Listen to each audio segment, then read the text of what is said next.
12%. 12% is how much silver has gone up since we started the month of June.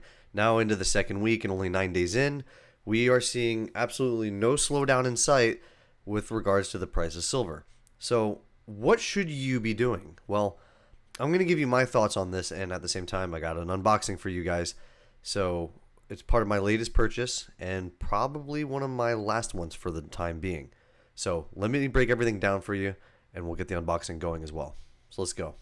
Hi everybody, and welcome back to yet another video. So I just wanted to start off with the unboxing of my latest purchase that I got from JM Bullion.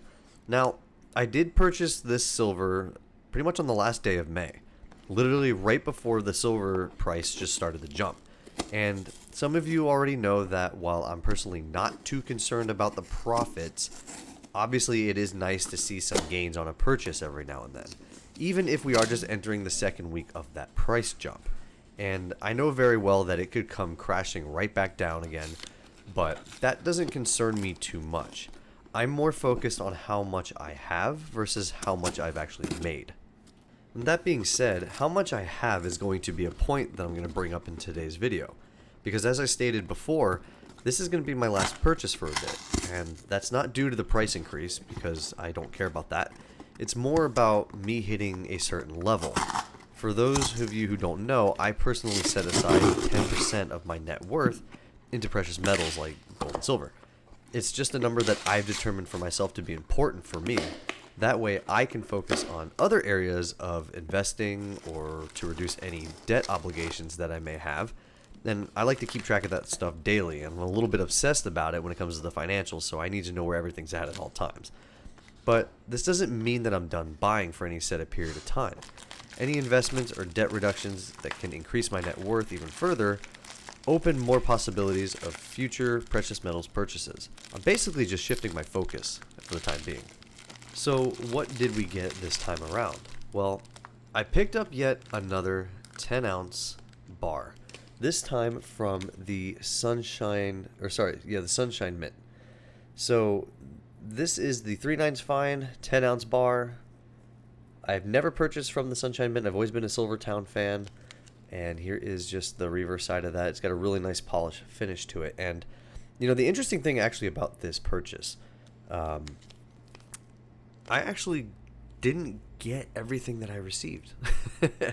I mean, I did, but I didn't. So let me explain here. So on top of this 10-ounce bar, I actually purchased 3 Silvertown Buffalo rounds. But instead, as you're going to see here in a second, I actually got the Highland Mint rounds instead. Which I guess is fine. I mean, I wouldn't be able to fill up either tube anyway because I only had 13 Silvertown rounds and now 14 Highland Mint rounds. So, you know, that just brings the number up to 17. So I still can't fill the tube up. But again, I don't know. Must have been a mistake on JM Bullion's part. But I mean, I guess this is the one time where I could say silver is silver, right?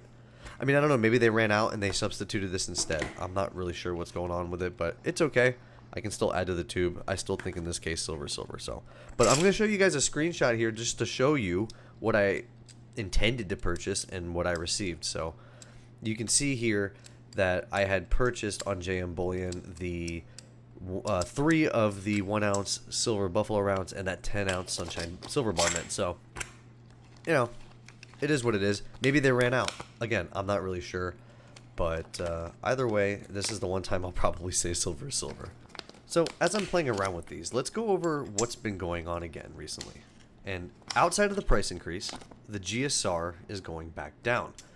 And we're talking about falling back into the high 80s range. And I mean, basically, we've gone from 102, 103 to about 90 in just 1 week. Meaning silver has gone up much faster and gold has just been holding steady. That's why you're seeing that GSR drop so fast. And hypothetically, if we get back to, let's just say, a solid ratio of 80 to 1, the price of silver could be almost $42 per ounce if gold stays steady for a little bit longer. So even with all these price increases, is this just another bull trap, or is this going to be the real deal? Well, I mentioned before that there aren't many indicators right now for silver to be behaving the way that it is. And my argument for that is that because the price is clearly suppressed and manipulated, even with the quoted supply shortages, civil unrest, international conflicts, things like that we've all experienced over the past year or two, and nothing has been really shown for it.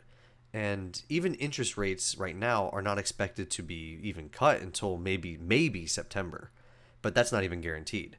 So there isn't really anything to justify other than saying when gold leads, silver follows, because gold has taken the lead over the past few years, and that's my best guess as to why this might be a real deal rather than just a trap. And I think it's even possible that we see consistent $35 to $45 range for a while. And even with today's prices, that could look like a great deal later on down the road. Again, that being said, it's anyone's guess as to where the price goes. One more thing you might want to consider right now are the premiums. And I think they're starting to rise a little bit more than what they were doing before. While I'm not 100% sure on that, I'm just going based off of what I've been paying about a month, maybe 2, even 3 months ago for just rounds or eagles. And I'm starting to see them creep up just a little bit. So premiums could be on the rise, especially with the price increase in silver, and that just makes sense. But with the premiums in mind, would I still be buying? Well, with the GSR at 90, I still think silver is the stronger buy. And that might change in the next few weeks, but until then, I would keep buying silver. It's only when the GSR drops below 80 would I personally start to focus into buying some gold. And speaking of gold, if you wanted to get started with gold, there's actually an opportunity to get a free gold back. You can get a free half, gold back denominated value, which is worth about $270 today. It contains 1/2000th troy ounce of 24 karat gold. You can do that by going to the Goldback's website and submitting your information in the required fields, and they will send you one for free. I actually submitted mine the other day, and it's now in the mail, so I'll be able to show that off when I receive it. So if you do want to get some free gold, here's a free and easy opportunity to do that, and I think it's a good way to get into it for free, even if it's just a very small amount. Now, I'm not sponsored by these guys. This is just me just helping y'all out with getting some free stuff, because obviously who doesn't want that, right? I've been interested in goldbacks, but I've never decided on actually getting one, and now that I have one on the way, I may actually get some in the future, but I'm not 100% certain on that, but it's still a cool thing nonetheless. But with that being said, even if you're new to stacking or you're continuing to increase your stack, I personally think silver is still a stronger buy right now, and we might want to get into it now before the price goes even higher. And while that's great from an investment standpoint, it is annoying for us who want to add more because now it takes more money to buy more, right? So we just can't stack as many as we would like. But even though I'm paused for the time being, whenever I do decide to buy again, I'm just going to take a glance at the GSR and just make a decision based off of that. And I know that's not everyone's preferred method, but it is mine, and I do like it. So let me ask you guys this. What's your strategy given silver's move recently? Let me know in the comments down below. Don't forget, if you want to grab that free gold back, if you're interested in it, I'll have that link in the description down below. Don't forget to subscribe for more silver content, and I will see you all in the next one. Bye bye, guys.